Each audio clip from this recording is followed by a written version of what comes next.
Et merci, Monsieur le maire. Permettez donc moi de revenir sur ce sujet du mobilier urbain et d'insister en effet sur la nécessité de faire appel à des experts, à des avis éclairés lorsqu'il s'agit d'introduire dans l'espace public de nouveaux mobiliers urbains.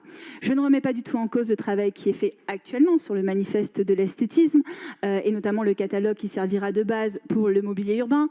Mais là, je parle des nouveaux comportements et de nouveaux usages. En effet, que ce soit les défis climatiques ou encore le numérique, toutes les transformations et les innovations impliquent et engendrent de nouveaux comportements et de nouveaux usages qu'il faut étudier. Et nous, élus, nous ne pouvons pas décider seuls et nous avons, pour ces sujets-là, besoin d'avis éclairés d'experts. C'est dans ce sens que Jacques Chirac avait créé le comité de mobilier urbain qui avait été pérennisé aussi par Bertrand Delanoë et nous regrettons son extinction. C'est pour ça que, en effet, je reviens, d'autant plus que pendant la canicule que nous avons connue cet été, il y a eu la mise en place de nouveaux mobilier pour répondre justement aux vagues de chaleur.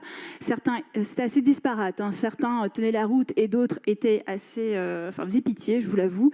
Et donc, nous, ce que nous voulons, c'est que tous ces mobiliers reçoivent cet avis éclairé, qu'il y ait aussi un bilan fait de ce qui a été déployé cet été, et puis enfin, aussi, après ce bilan, qu'il y ait un véritable plan de déploiement, parce qu'on a vraiment eu l'impression cet été que c'était du coup par coup pour colmater les brèches. Mais là, pour nous, ces sujets-là nécessitent donc un comité de mobilier urbain, un bilan et ensuite un plan de déploiement. Je vous remercie.